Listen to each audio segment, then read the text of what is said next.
नमस्कार विद्यार्थी मित्रांनो. आज आपल्याला नीतिशास्त्रामध्ये नैतिकता आणि मूल्य आज आपण पाहणार आहोत. यातील फरक आपण थोडक्यात समजून घेणार आहोत.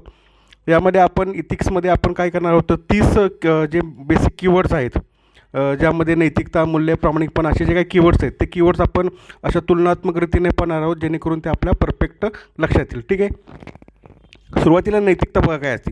नैतिकता म्हणजे काय तर समाजाने ठरवलेले योग्य अयोग्य वर्तनाचे नियम. ठीक आहे. समाजाच्या दृष्टिकोनातून काय योग्य आहे काय अयोग्य आहे याला काय म्हणायचं नैतिकता. उदाहरणार्थ काय खरे बोलावे हे काय आहे नैतिक आहे, खोटे बोलणे हे काय झालं अनैतिक आहे. म्हणजे समाजाच्या दृष्टिकोनातून खरं बोलणं हे नैतिक आहे, खोटं बोलणं हे अनैतिक आहे. हे झालं समाजाच्या दृष्टिकोनातून नैतिकता म्हणजे काय. ठीक आहे. म्हणजे नैतिकता म्हणजे काय तर समाजाच्या दृष्टिकोनातून योग्य अयोग्य काय हे ठरवतं. ठीक आहे. आता बघा मूल्य म्हणजे काय. मूल्य हे समाजाच्या दृष्टिकोनातून नाही तर व्यक्तीच्या दृष्टिकोनातून ज्या वर्तणुकीचे काही तत्त्व असतात त्या तत्त्वांना काय म्हटलं जातं मूल्य म्हटलं जातं. मग त्याच्यानुसार मूल्य कोणते येतील मग प्रामाणिकपणा. मग एखाद्याच्या दृष्टिकोनातून प्रामाणिकपणा हे त्याचं स्वतःचं वैयक्तिक मूल्य असतं. ठीक आहे. काही लोकांच्यामध्ये कष्टाळू. ठीक आहे. ते कष्टाळू त्याचं मूल्य आहे, त्याचं जगण्याचं एक तत्त्व आहे, त्याच्या वर्तणुकीचं ते एक सिद्धांत आहे. त्यामुळं मूल्य त्या गोष्टीला आपण मूल्य म्हणून कन्सिडर करता येतो. आता ह्याच्यामधला बेसिक फरक काय तर पहिलाच फरक काय सांगितलेला की समाज. नैतिकता जी आहे ना ती सामाजिक आहे, म्हणजे ती पूर्ण समाजामध्ये लागू पडते, पूर्ण समाजासाठी लागू पडते. म्हणजे उदाहरणार्थ नेहमी खरे बोलावे, नेहमी खरे बोलावे हे संपूर्ण समाजासाठी लागू आहे.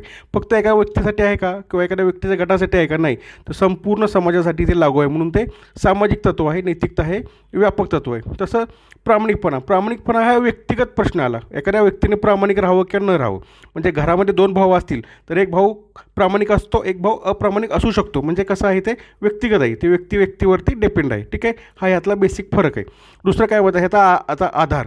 आता ही नैतिकतेचा आधार काय असतो म्हणजे आधार म्हणजे काय की ह्याचा बेस काय. ह्याचा बेस काय असतो तर कायदा आला किंवा एखादे धार्मिक ग्रंथ आले, आपली लहानपणाची शिकवण आली किंवा समाजाने घालून दिलेले मापदंड आले. म्हणजे नेहमी खरं बोलावं हे आपल्याला शिक्षकाकडून आपल्या आईवडिलांकडून समजतं. मग त्याचा आधार तो काय झालं कुटुंब झालं, शिक्षक झालं किंवा नेहमी न्यायाच्या दृष्टिकोनातून वागावे हे आपल्याला आपले धार्मिक ग्रंथ शिकवतात. अहिंसा करू नये आपले धार्मिक ग्रंथ पण शिकवतात आपल्याला. त्याचा आधार काय आहे तर धार्मिक ग्रंथ आला किंवा जे काही शिक्षक कुटुंब असेल तो आधार आहे. मूल्यांचा आधार मात्र अनुभव आहे. ठीक आहे. एखादा व्यक्ती प्रामाणिक आहे तर त्याला काही ना काही आयुष्यामध्ये असे अनुभव आलेले असतात किंवा त्याने स्वतःचे असे ग्रह करून घेतलेले असतात की आपल्याला आयुष्यामध्ये प्रामाणिक राहणं गरजेचं आहे. ठीक आहे. किंवा कष्टाळू, कष्ट करणे हा सुद्धा एक गुणच आहे. किंवा नेहमी खरं बोलणे हा सुद्धा एक मूल्यच आहे त्याच्या जीवनातलं. मूल्य हे कधी आपण अंगीकारतो कारण की त्या अनुभवातून. मग असे सांगितलं आपण की दोन व्यक्तीमध्ये फरक असतो, त्याप्रमाणे व्यक्तीच्या अनुभवावरती मूल्य डिपेंड असतात. आता ही जी नैतिकता ही स्थिर असते का तर येस, कुठेही गेला तरी ती नैतिकता स्थिर असते. म्हणजे नेहमी खरे बोलावं हे भारतातसुद्धा आहे, अमेरिकेतसुद्धा तेच तत्व इथिक्स आहे.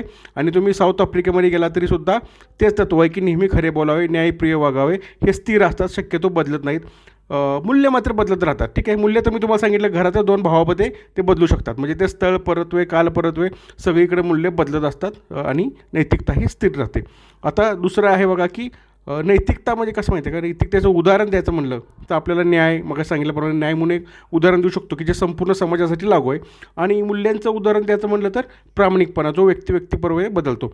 आता नैतिकता आणि मूल्यांमध्ये संघर्ष होतो का ठीक आहे. ह्या नैतिकतेमध्ये आणि मूल्यांमध्ये संघर्ष होतो का तो येस, तो संघर्षसुद्धा होतो. कारण की जिथे मूल्य आणि नैतिक एकमेकाला टकरावतात तिथे हा संघर्ष उद्भवतो. आता ह्याचं उदाहरण घेऊन बघू आपण. एखाद्या डॉक्टरचं उदाहरण घेऊ. ठीक आहे.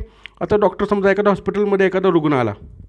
जर एखाद्या हॉस्पिटलमध्ये एखादा रुग्ण आला तर रुग्ण आल्यानंतर जर त्या हॉस्पिटलमध्ये तुम्ही वैद्यकीय अधिकारी असाल किंवा डॉक्टर असाल आणि तुम्हाला माहिती आहे की रुग्णाचा हा जो आजार आहे हा आजार ह्या तुमच्या हॉस्पिटलमध्ये 10,000मध्ये पूर्णतः बरा होणार आहे, पण हाच आजार दुसऱ्या शेजारच्या हॉस्पिटलमध्ये मात्र केवळ नाममात्र 5,000मध्ये किंवा सरकारी हॉस्पिटलमध्ये अगदी 100 रुपयामध्ये हाच आजार बरा होणार आहे. मग इथं तुमची नैतिकता काय सांगणार. नैतिकता तुम्हाला सांगणार की तुम्ही तुमच्याच हॉस्पिटलमध्ये ह्या रुग्णावर उपचार करणं गरजेचं आहे. ते नैतिकतेला धरून आहे, म्हणजे इथिकल आहे.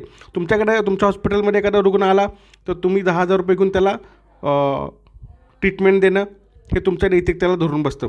पण त्याचवेळी तुम्हाला कळतं की बाबा सरकारी हॉस्पिटलमध्ये मात्र हे 100 रुपयाला आहे, तर तुम्ही त्या रुग्णाला सल्ला द्यायचा का नाही द्यायचा हे कशावर ठरणार तर हे मूल्यांवर ठरणार. तुमचं मूल्य काय. तर तुमचं मूल्य प्रामाणिकपणा असेल तर तुम्ही त्याला 100 रुपयाचा सल्ला देणार, त्याला ऑप्शन देणार. ठीक आहे. अशा पद्धतीनं तुमचं नैतिकता आणि मूल्यामध्ये संघर्ष होण्याची शक्यता असते. आपण पुढच्या सिरीजमध्ये अजून एक कोणता तरी मुद्दा घेऊन अजून डिटेलमध्ये समजून घेऊया. तोपर्यंत थँक्यू.